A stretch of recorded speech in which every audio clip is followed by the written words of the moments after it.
โจหรือไนโกนลูกวันอาทิตย์ถ่อมตั้งในขาตอนนาการขิงในเตหู้ซึกหยาบเจอจอมนาตีปุนพรตีเข้าเลยเมียกหับหรือว่าเลยหับอับมานะและตีลำลองอ่ำป้อไรเหมือนจะเฮกะหือขิงในจางตีมีกิ้งกันแหลกลายจึงนั้นโหลเลยหางแฮนเฮอพร้อมขาตอนการเงินค่ะป้อตีติปั่นตรงลายมือลายดีอยู่กล้วยสูก็มีกิ้งตีติทบยาแต่ออกคือลายจ่ายที่มันเป็นก้อน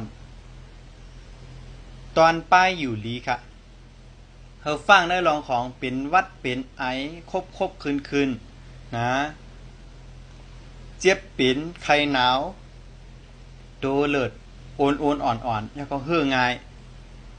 ตอนตั้งหักค่ะโกนมีกูจังเตมีลองยานไกกันไว้กำพองอยู่นะขิงในกอบจึงนั้นฟังสติเฮลีคาโกนหลอดแล้วค่ะมีตื้อตังตีเตยาโกนอันถูกอกเมียนเจอเฮาเหมือนหนังหันปุ๊บปั๊บเป็นการกว่ากำเหลียวเมียวนั่นค่ะตอนสีกำเกี่ยวค่ะสีคองเลยตั้งสีขาวสองสีในใกล้ๆเสือปันเนอลูกเหลือในก็จะเป็นพ่อนดีตอนตัดสูเจ้าค่ะอ๋อตอนการกำเกี่ยวค่ะถูกลีไรมีน้ำหอมฮัดจอยกำเกี่ยวในข่าวเนาะตอนปันสติอย่าลืมว่าการตุ้ยเปต่างเจ็ดลูกวันในมันตอนตาก้นตั้งนำค่ะอ่ำจะตาก็แล้วก็นึงปอสังเขาเข้มหมานเมียนเอาลีแจงแรงเหมือนตาหันตาตัวเข้าห้างขอในกับสืบเข้ามาค่ะเลยเปิดจอยแถมอยู่ค่ะ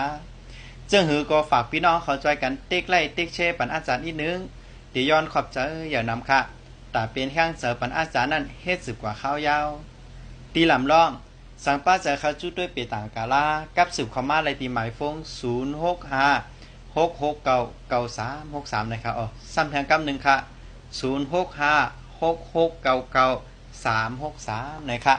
เงาตุ้งตอนตาก้นเจ็ดลูกวันกูเหลินอาจารย์สละไล่เอาลงไว้ปันเต็มทนเจ้าค่ะลงปันเจมดตั้งเจ็ดลูกวันเจ้าค่ะอ๋อสังวาตัวเหลียวไล่ด้วยหันเงาตุ้งหัวในไว้อยู่ในจึงขึ้นสืบเตียกเขามาด้วยแทงเนอเผ็ดในคาแลตอนต่างเงาตุ้งหัวใน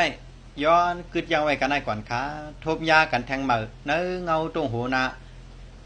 สลาตื้นหลีสลากาปันเหมือว่วนถึงโจจตะว่วนถึงสลาตื้นหลีเหมือสุงคา